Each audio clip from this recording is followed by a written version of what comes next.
안녕하세요. 김성길 목사와 함께하는 사람 이야기 제2단원의 G7 과정입니다.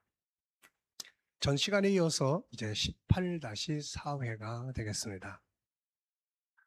우리가 지금 우울증의 원인들을 쭉 살펴보고 있습니다. 먼저는 성경이 보여주는 본질적 원인이 무엇인지, 그 다음에 일반적으로 나타나는 현실적 원인들, 그 다음에 이제 세 번째 부분에서 전문 의의들의 말씀을 통해서 그분들의 내용을 통해서 우리가 현실적으로 어떤 것들이 원인이 되고 있는지 이거에 대해서 우리가 정리해 보고 있습니다.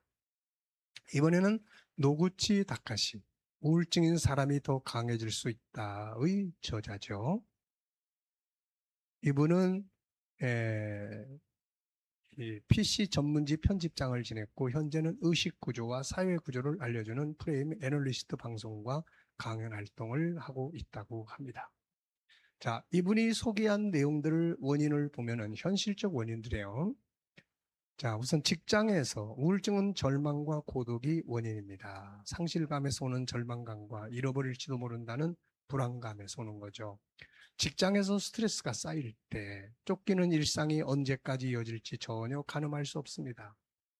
아무리 열심히 해도 노력한 대가를 기대하기 힘들다. 너무 바빠서 업무상 실수가 이어지고 그 책임 때문에 마음이 괴롭다. 그 다음에는 사랑을 잃어버렸을 때, 이때 이별의 원인을 자신의 책임으로 돌리는 사람은 자신의 마음을 심하게 몰아세우게 되는데 이것이 우울증으로 간다. 반면에 나쁜 자식, 양다리 걸쳐 너 같은 놈은 하루라도 빨리 헤어지길 정말 잘했어 하며 뒤도 돌아보지 않는 사람은 절대 마음 아파하지 않는다고 합니다. 자, 학교 혹은 속한 공동체에서 왕따를 당할 때 친구들에게 왕따를 당하고 괴롭힘의 대상이 된다는 것, 그것은 아무런 이유 없이 다른 학생의 화풀이 대상이 된다는 것은 정말 죽고 싶을 만큼 괴롭다. 이때 중요한 것은 부모 혹은 옆에 있는 사람이죠. 이런 상황에서 대부분은 야단치고 죽어갑니다. 나 같으면 그런 일로 마음 끓이지 않을 거야. 넌 너무 나약해. 말해봐. 뭐가 문제인데? 얼른 말해봐 하며 몰아세우는 것. 너는 왜 그렇게 약하니? 도대체 누굴 닮은 거야? 하고 몰아세우는 것. 애들한테 절대 치지 마. 이 바보야 하고 통치는 것. 힘내. 좀 더 열심히 해봐 하며 위로한다고 하는 어설픈 격려. 이런 것들은 더 비참하게 만들고 마음만 도려낼 뿐이죠. 가장 중요한 것은 공감하는 것입니다. 정말 괴롭겠구나, 많이 아프겠구나. 공감은 상대방에게 큰 힘과 용기를 줍니다. 자, 심리학자 아론 백은 또 어떻게 이 현재 현실적 원인을 설명했는지 보겠습니다. 이 백은 우울의 본질이 인지장애이며 감정장애는 거기서부터 2차적으로 발생하는 것이라고 보면서 인지치료를 발전을 시킨 분인데요. 이분은 우울과 불안의 차이에 대해 우울증은 상실을 주제로 하고 불안은 위험을 주제로 한다는 인지 내용의 차이를 강조했습니다. 백은 우울 감정을 만들어내는 것은 사건 그 자체가 아니라 그 사건의 인지라고 생각을 했습니다. 예를 들면 질병이나 시험의 실패 등 불쾌한 부정적 사건이 스트레스가 되어 우울을 촉발합니다. 그런데 같은 불행을 경험하더라도 우울 상태에 있는 사람과 그렇지 않은 사람이 있습니다. 이게 무슨 말이냐면은 어떤 똑같은 사건을 만났어요.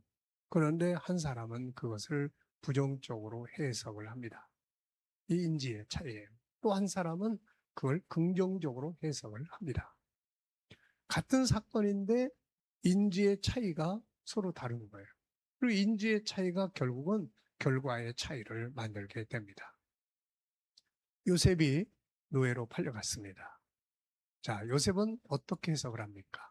형제들이 날 팔아먹었어. 이게 아니고 하나님이 나를 이곳에 보내신 뜻이 분명히 있어. 이렇게 해석을 한 거죠.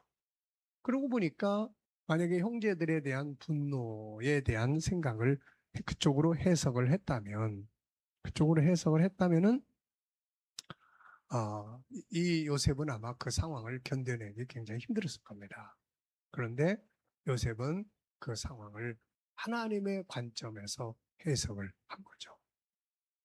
자, 같은 사건인데, 같은 내용인데 해석이 서로 달라요. 그래서 우리는 이것을 1차 실패, 2차 실패라고 이야기를 합니다. 1차 실패는 또 얼마든지 다른 사람 때문에 올 수가 있어요. 뭐 형제들이 날 팔아먹었어. 너 때문에 내가 이렇게 됐어. 이거 맞는 말이에요. 그런데 그 다음에 그걸 어떻게 해석을 할 거냐. 어떻게 해석을 할 거냐에 따라서 너 때문에 내가 이랬어. 난 너 때문에 망했어. 이렇게 부정적으로 계속 해석하는 사람들은 이제 여기서 상대방에 대한 원망, 그리고 자기에 대한 실패감, 이게 우울증을 만들고 있게 되는 거예요. 그런데 1차는 너 때문에 왔지만 2차는 그래 뭐 어쩔 수 없지 뭐 이미 와버린 거 뭐 어떻게 하겠냐. 그래 뭔가 새로 시작하는 동기로 삼아보자. 이렇게 해석을 하는 사람은 이게 우울증으로 가는 게 아니라 자기의 인생을 새롭게 만드는 그러한 중요한 동기, 계기가 시작이 되는 거죠, 이게. 그래서 사람이 어떤 상황이나 환경을 어떻게 해석하는가에 따라서 이게 이제 우울증이나 기타 심리 질병으로 가는 경우가 많다. 그런 이야기예요. 내게 있는 것이 없어졌어요. 그러면 이거를 없어진 데다만 집중을 하면은 우울해지게 되죠. 그런데 없어진 거, 아유, 내가 조심히 써야 되는데 여기까지. 그 다음에는 그래, 또 채우면 되지 뭐. 더 성숙한 사람은 아유, 누군가 필요한 사람이 가지고 왔겠지 뭐. 이렇게 생각을 하면은 이게 우울증이나 심리질병으로 갈 이유가 없는 거죠, 이게. 그래서 1차 실패는 다른 사람으로부터 올 수 있지만 2차 실패와 성공은 내가 선택하고 결정하는 것이다. 이렇게 볼 수 있는 겁니다. 그래서 여러 가지 현실적인 원인들 가운데 이제 우리가 많은 걸 살펴봤습니다. 다 맞아요. 그런데 아론백이 했던 인지의 차이점을 만드는 것. 이것은 정말 중요한 일입니다. 여러분들이 힘들고 어려운 일을 만나셨을 때 이것을 자꾸 부정적으로 해석하려고 하지 마시고 긍정적으로 해석하는 힘을 길러보십시오. 아유, 난 저 사람이 옆에 있어서 그냥 너무 속상해, 너무 힘들어. 막 이렇게만 생각하면 그 사람만 생각하면 스트레스가 되고 그게 우울증으로 되기도 하고 나중에는 공황장애 같은 그런 것들도 오게 되고 여러 가지 문제가 발생을 해요. 그런데 그런 사람이 옆에 있을 때 그래도 저 사람이 있음으로 인해서 이런 장점도 많아. 그래, 그 사람도 이런 아픔 때문에 그래.